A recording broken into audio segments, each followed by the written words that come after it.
आज मैं आप लोगों को कुंडलिनी योग के बारे में बताने जा रही हूँ।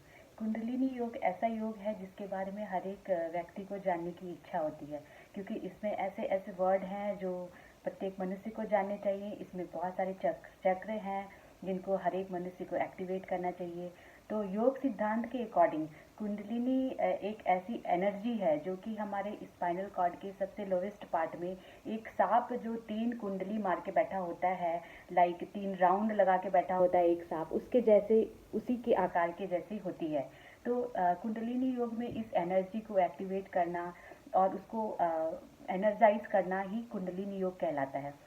तो बहुत सारे आसन, प्राणायाम और मुद्राज होते हैं जिसके थ्रू इस एनर्जी को एक्टिवेट किया जाता है। जब ये एनर्जी एक्टिवेट होता है तो मनुष्य को आत्मज्ञान की प्राप्ति होती है। वैसे तो मनुष्य में बहुत सारे चक्र हैं जो ऑलरेडी एक्टिवेटेड ही स्टेज में ही होते हैं, लेकिन बहुत सारे चक्र जो को मनुष्य को खुद ही एक्टिवेट करना होता है और उसको एनर्जाइज करना होता है।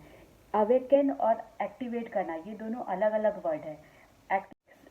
डॉर्मेंट स्टेज में होते हैं, तो डॉर्मेंट स्टेज से उसको अवेकन करना, उसको जगाना, उसको जागृत करना, इसको कुंडलिनी योग में अवेकन करना बोलते हैं। और उसी एनर्जी रेगुलर प्रैक्टिस के द्वारा, आसन, प्राणायाम और मुद्राज के द्वारा उस एनर्जी को एक्टिवेट करना एक्टिवेशन ऑफ कुंडलिनी योग कहलाता है। मेनली 7 चक्र हैं जिनके बारे में हमें जानना होता है। पहला चक्र है रूट चक्र, जिसको कि मूलाधार चक्र भी बोलते हैं। दूसरा है सैक्रल चक्र, जिसको स्वादिष्ठान चक्र बोलते हैं। तीसरा है सोलर प्लेक्सस चक्र भी बोलते हैं। फोर्थ है हार्ट चक्र, जिसको कि अनाहत चक्र भी बोलते हैं। फिफ्थ है विशुद्धि चक्र, जिसको कि थ्रॉट चक्र भी कहते हैं। सिक्स्थ है थर्ड आई चक्र, जिसको कि आज्ञा चक्र भी कहते हैं। और सेवन्थ है क्राउन चक्र, जिसको कि सहस्त्रार चक्र भी कहते हैं। इन चक्रों के पोजीशन मैंने एग्जैक्ट पोजीशन आप फोटो के द्वारा जान सकते हैं। हर चक्र से रिलेटेड कुछ पावर है जो एक्टिव होने पे उस व्यक्ति को मिलते हैं। जैसे कि मूलाधार चक्र एक्टिव होता है तो बेसिक ट्रस्ट और बेसिक नीड्स व्यक्ति का पूरा होता है। दूसरा स्वादिष्ठान चक्र सैक्रल चक्र है, जिसके एक्टिव होने से आदमी में क्रिएटिविटी बढ़ती है। तीसरा है सोलर प्लेक्सस, जिसको मणिपुर चक्र भी कहते हैं। इसके एक्टिव होने पे व्यक्ति में विजडम पावर बढ़ता है। फोर्थ है हार्ट चक्र अनाहत चक्र, जिसके एक्टिव होने से आदमी में हीलिंग पावर, लव देने की क्षमता इत्यादि पावर बढ़ते हैं। फिफ्थ है थ्रोट चक्र, जिसको विशुद्धि चक्र कहते हैं। विशुद्धि चक्र के एक्टिवेट होने पे मनुष्य का कम्युनिकेशन स्किल अच्छा हो जाता है। सिक्स्थ थर्ड चक्र, जिसको आज्ञा चक्र भी कहते हैं, इसके एक्टिव होने पे व्यक्ति का अवेयरनेस बढ़ जाता है। सेवेंथ क्राउन चक्र के एक्टिव होने से मनुष्य में स्पिरिचुअलिटी की तरफ अट्रैक्शन बढ़ जाता है। हर एक चक्र के पास एक स्पेशल इंडोक्राइन ग्लैंड होता है, जिसके एक्टिव होने से बहुत सारे हार्मोन्स हमारे बॉडी में रिलीज होते हैं। जैसे सहस्त्रार चक्र के पास पीनियल ग्लैंड होता है जो हमें स्पिरिचुअलिटी देता है।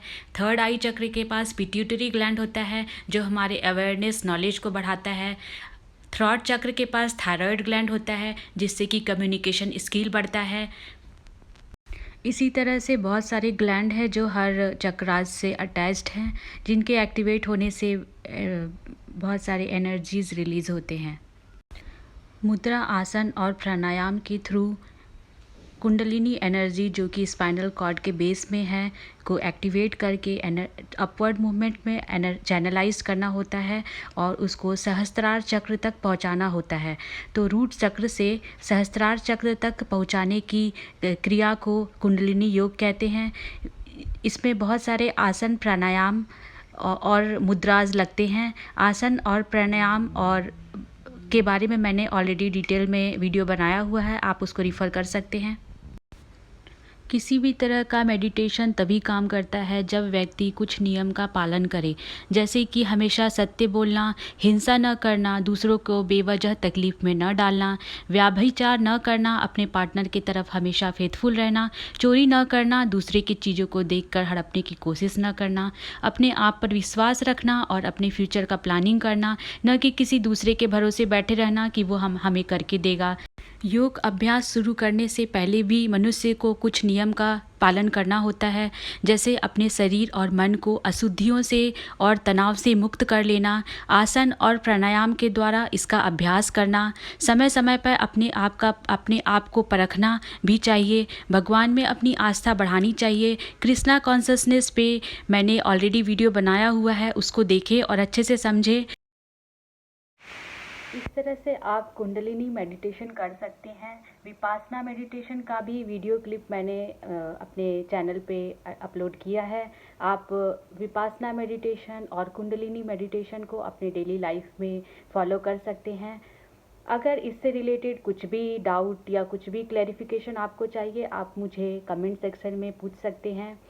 अगर आपको मेरे वीडियो अच्छे लगते हैं तो प्लीज़ सब्सक्राइब करें और उसको लाइक एंड कमेंट करें, ताकि ये ज़्यादा से ज़्यादा लोगों तक पहुंच सके।